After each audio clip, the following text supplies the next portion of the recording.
Hi guys, welcome back to another SUPboarder review, and this week it's Starboard's turn to put forward their Inflatable Hyper Nut 7.8. If you're a keen SUP surfer and you're looking to get away on a quick winter break with an iSUP, then this is the video to watch.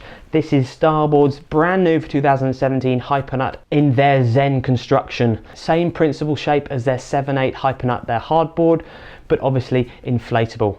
So this board specifications are 7.8 long, 30 inches wide at its widest point, it's 4 inches thick, it's got 165 litres in volume, it weighs 7.5 kilograms and it retails at £849.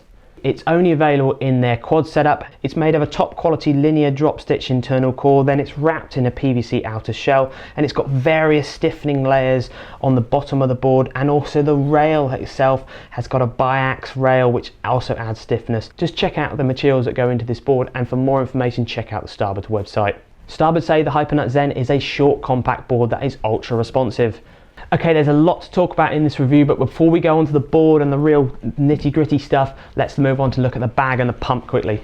Obviously all inflatable paddleboards come with pumps and bags, and a good pump and a bag is very much becoming the norm with most good quality brands. The Starboard stuff is more unique than other paddle brands. They've got their interesting detachable bottom end of their pump here, which is great when you're putting your board in your bag so you can get it to roll up tighter. Then you can just screw the leg bases on, and then you can use that to pump the board up. So that's a really neat lift of 50 feature, and it bungees back on along the bottom to keep it when you're storing it. Double action pump, so it pumps on the way up and the way back, and then you have a release mechanism so you can just pump it on the way down when it starts to build up pressure. The only annoying thing about these pumps is that if you pump them with the internal valve which sucks the air in towards your clothes, it does stick against your clothes as you're pumping up, so you've got to turn it round so you're pumping with the red valve towards your body, if that makes sense. The bag is a nice lightweight stuff sack style bag with wheels, double wheels, 4 wheels in fact, real padded, but it's still nice and lightweight, so you can go in the airport without it weighing too much, because this is really a travel performance inflatable paddleboard. So this sort of bag we think fits this perfectly. Nice big zips so you can get the board in nice and easy, various tie down points, drainage holes in the side,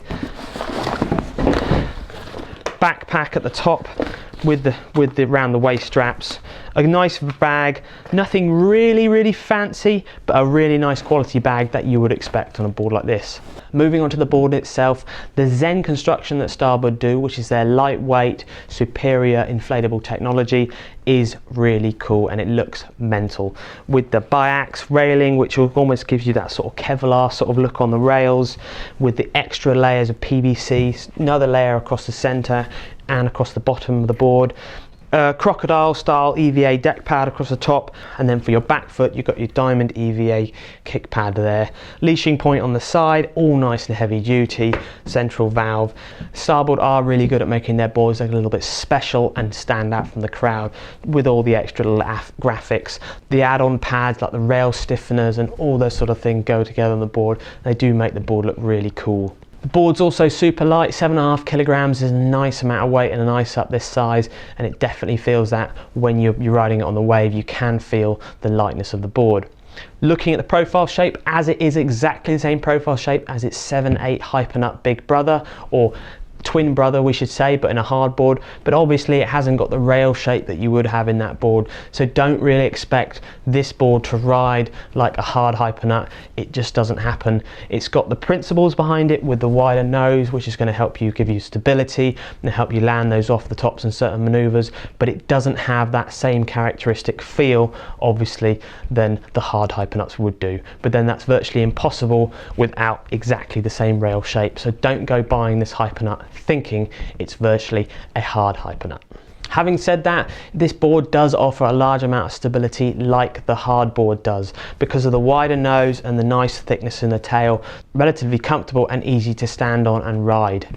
The thing you're going to have to be aware of when you're paddling on the flat and paddling out is how short this board is. At 7'8", this is the shortest iSUP we have ever tested, and you can definitely notice that when you're trying to punch out and over waves.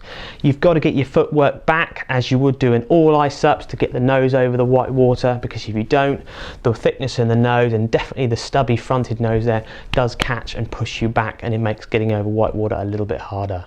When it comes to paddling around on the flat and catching a wave, the first thing you'll notice is how much tracking this board hasn't really got. So straight line performance.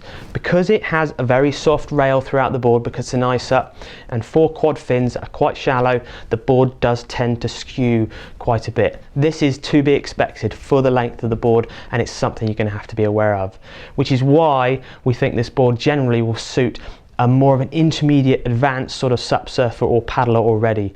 If you're a beginner SUP surfer and you want to get into SUP surfing and you probably come down from your 10.5 onto this sort of thing, you might struggle a little bit. So it's really aimed for those more intermediate advanced SUP surfers. If you are that sort of SUP surfer that can ride an 8.5 hardboard quite happily, this board is fine to catch waves, and it paddles in very easily, and it does pick up a wave relatively early for its length. If you get your footwork right at the front and you keep paddling, you can pretty much catch anything, and it does seem to keep you on that wave, so catching waves isn't really an issue even with this length. Let's move on to surf performance. Now turn the board over, because this is really where the magic of the Hyper Nut Inflatable happens. Surfing on a wave, this board has no feeling like we have surfed on an iSUP before. We have surfed other very good iSUPs on the market, and they are slightly different. This board has an unbelievable amount of grip. Okay, because of the quad setup right on the rails, because of the hydrodynamically shaped fin boxes, it works incredibly well. I am not just saying that, this board really is a lot of fun.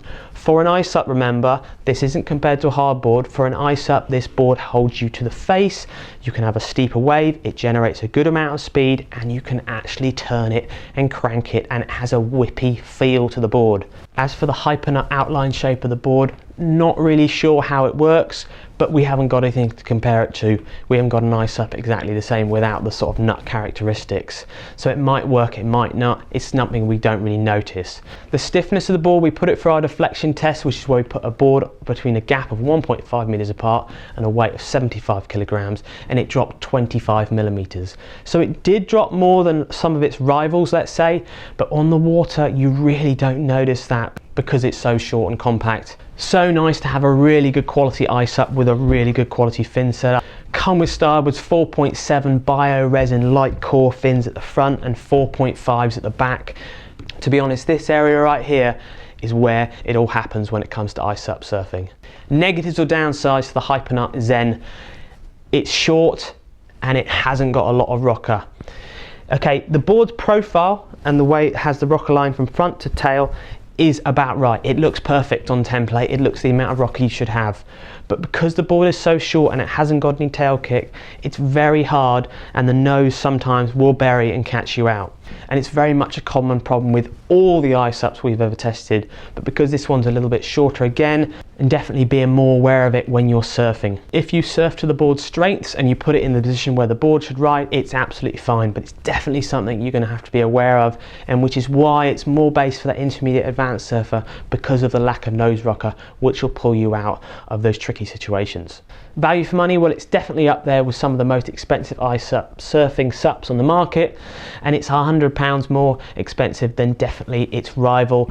But to be honest, with the performance of this board and the way it looks and the materials that Starboard have put into this board, even without the better pump and the bag, it is worth it at that price. So who do we think will suit the 7.8 Hyper Nut Zen inflatable paddleboard from Starboard? Okay, you've got to be that intermediate to advanced sort of rider who's used to paddling sort of smaller, shorter nose boards that don't track very well, weighing probably 50 to 85, maybe 90 kilograms. And you obviously want an inflatable paddleboard, whether it's for transport or holiday or fit in the back of the car or under the stairs or whatever the reason may be. The overall SUPboarder verdict: this is definitely the slashiest and whippiest iSUP we have ever tested. It's going to really suit that intermediate to advanced rider, which is why we're giving it the 4 stars, because it's not as user friendly as some other iSUPs on the market. But if you are a SUP surfer that wants a performance specialist iSUP, this is the board that you need to look at. Hope you found this board review interesting and informative, and it helps you with those buying decisions. If you want to find out more about this board and what we really think about it compared to other boards on the market, check out SUPboarder Pro. Otherwise, check out SUPboarder Mag for more great reviews and interesting techniques and video articles.